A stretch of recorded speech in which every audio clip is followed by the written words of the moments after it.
Everyone, রান্না রকমারি চ্যানেলে আরেকটি পর্ব দেখার জন্য সবাইকে ওয়েলকাম জানাই। মানে কিন্তু পিঠে পুলি।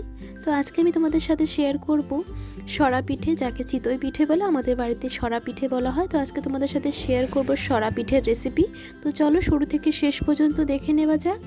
এখানে 1.5 কাপ মতো আতপ চালের গুঁড়ো নিয়েছি, মোটা চালের গুঁড়ো, কেন কি চিতই পিঠের জন্য একটু মোটা চালের গুঁড়ো লাগে, তাহলে পিঠেটা খুব ভালো হয়। আর এখানে পরিমাণ মতো নুনটা দিয়েছিলাম, নুনটা কিন্তু অবশ্যই চেক করে দিতে হবে। আর এখানে দিয়েছি উষ্ণ গরম জল, যতটা আমি সইতে পারি, মানে আঙুল দিয়ে সহ্য করতে পারি সেই গরম জল। বেশি অত্যাধিক গরম জল দিলে কিন্তু দলা পাকিয়ে যেতে পারে, তার জন্য অল্প পরিমাণ মতো গরম জল দিচ্ছি। আর ভালো করে একটু পাতলা করে একটা পেস্ট তৈরি করে নিচ্ছি। পাতলা না, মিডিয়াম পেস্ট করব, সেটা তোমাদেরকে আমি করে দেখাচ্ছি। এরকম টেক্সচারটা তৈরি করব, অত্যাধিক ঘনও হবে না, অত্যাধিক জলজলও হবে না, মিডিয়াম টেক্সচারটা। দেখো কতটা ঘনত্ব এসেছে। এই যে এরকম আমি চামচ দিয়ে একটু তুলে দেখাচ্ছি। এই যে দেখো, এরকম টেক্সচারটা তৈরি করে নিতে হবে, তাহলে পিঠেগুলো খুব সুন্দর ভেতর থেকে ফুলে ফুলে উঠবে।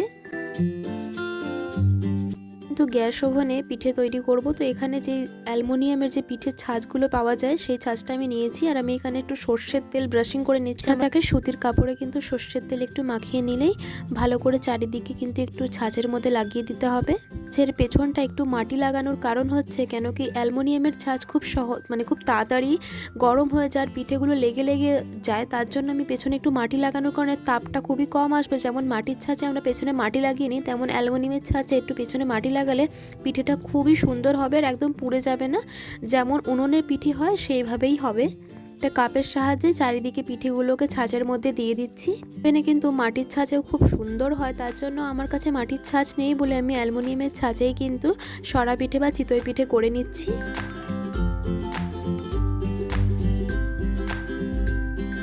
এবার এটাকে মিনিমাম 5 থেকে 6 মিনিট মতো ঢাকনা দিয়ে ঢেকে দেবো। 5 থেকে 6 মিনিট বাদে ঢাকনাটা তুলে দেখলাম। ঘন ঘন ঢাকনা তুলে দেখলে কিন্তু পিঠেটা ভালো হবে না, ভাপা দিয়েই কিন্তু পিঠেটাকে ঢাকনাটা তুলে দেখতে হবে। এবার আমি দেখো ছুরির সাহায্যে ছুরিতে একটু তেল মাখিয়ে নিয়েছি, যাতে ভালোভাবে পিঠেগুলো তুলতে পারি। দেখো খুব সুন্দরভাবে পিঠে উঠে আসছে আর একদম পুড়ে যায়নি, আর একদম পারফেক্ট হয়েছে, যাকে বলে জালি জালি পিঠে হয়েছে। জালি জালি পিঠে হলে পিঠেগুলো কিন্তু খেতে খুবই সুন্দর, আর দুধে ভিজালে তো একদম পরের দিন তুলতুলে নরম হয়ে থাকে। এই যে সমস্ত পিঠেগুলো কিন্তু ভালোভাবে তুলে নিচ্ছি আমি। প্রত্যেক দিনের ভিডিও যদি তোমাদের ভালো লেগে থাকে, প্লিজ একটি লাইক করে দেবে। চ্যানেলে যদি নতুন সদস্য হয়ে থাকো, চ্যানেলটাকে সাবস্ক্রাইব করার জন্য অনুরোধ রইল। আর এই শীতকালে কিন্তু খেজুরে গুড়ের সাথে চিতই পিঠে কিন্তু দারুণ লাগে। কিন্তু এই মুহূর্তে আমি যেখানে রয়েছি, এখানে কিন্তু খেজুরে গুড় পাওয়া যায় না, তার জন্য এমনি শুধু বা দুধে ভিজিয়ে আমরা খাবো।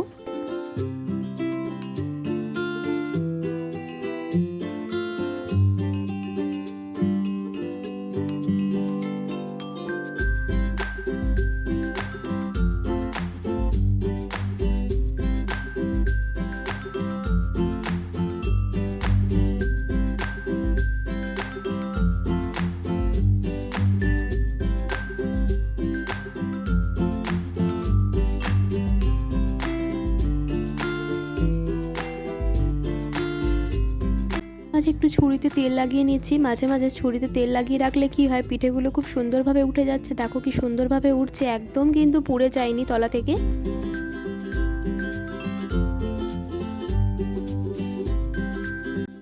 2 কাপ মতো চিনির সিরা তৈরি করে নিচ্ছি, কেন কি উত্তরপ্রদেশে খেজুরে গুড় পাওয়া যায় না, আর চিতই কিন্তু খেজুরে গুড়ের সাথে বেশি ভালো লাগে। তার জন্য দুধটা সাদা সাদা লাগবে, তার জন্য একটু চিনির সিরা তৈরি করে নেব, মানে চিনির ক্যারামেল একটু তৈরি করে নেব, যাতে দুধটা বেশ একটু লাল লাল হয়। এই দেখো কি সুন্দর লাগছে, দেখে মনে হচ্ছে না খেজুরে গুড়? হ্যাঁ, খেজুরে গুড়ের মতো স্বাদ হবে না, কিন্তু দেখতে কিন্তু খেজুরে গুড়ের মতোই লাগবে। আর চিনির ক্যারামেল দিয়ে করলে না কিন্তু একটু অন্যরকম টেস্ট আসে। তোমরা কিন্তু একবার বাড়িতে অবশ্যই ট্রাই করো। চিনির ক্যারামেল তৈরি হয়ে গেছে। এদিকে দুধও বসিয়েছি, এখানে 1.5 লিটার মতো দুধ নেওয়া হয়েছে। এবার দুধে আমি ক্যারামেলটা দিয়ে দেবো। এই ক্যামেরাটা ঠিকঠাক ধরা হয়নি, ক্যামেরাটা আমার মা ধরেছিল বলে ঠিকঠাক ধরতে পারিনি। এই যে গরম দুধের মধ্যে ক্যারামেল দেওয়ার সাথে সাথে কিন্তু দুধটা ঝস করে উঠবে, তাতে ভয় পাওয়ার কিছুই নেই, কেন কি এদিকে দুধও গরম আর চিনির ক্যারামেলটাও গরম, তার জন্য চিনির দলা দলা হয়ে যাচ্ছে, তাতেও কোনো সমস্যা নেই। গরম দুধের মধ্যে ছাড়লে এরকমই দলা দলা হয়ে যায়, কন্টিনিউ নাড়লেই কিন্তু আস্তে আস্তে দুধের কালারটা দেখো কি সুন্দর চেঞ্জ হয়ে যাচ্ছে। মনে হচ্ছে না এতে খেজুরে গুড় দেওয়া আছে।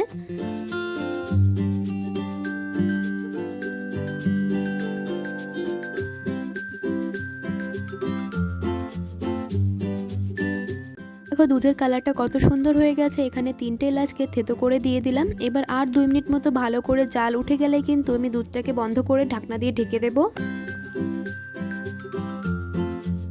গরম গরম পিঠেকে সরা থেকে নামিয়ে নিয়ে গরম গরম দুধের মধ্যে দিয়ে দিতে হবে। যদি গরম গরম না দাও কিন্তু দলা পাকিয়ে যেতে পারে, মানে শক্ত হয়ে যাবে, পিঠে নরম হবে না। তার জন্য আমি কিন্তু গরম গরম পিঠে সরা থেকে নামিয়ে গরম গরম দুধের মধ্যে দিয়ে দিচ্ছি। চিতই পিঠের রেসিপি কেমন লাগলো তোমরা প্লিজ কমেন্টে জানিও। ভালো লাগলে একটি লাইক করে দেবে। চ্যানেলে যদি নতুন সদস্য থাকো চ্যানেলটিকে সাবস্ক্রাইব করার জন্য অনুরোধ রইল।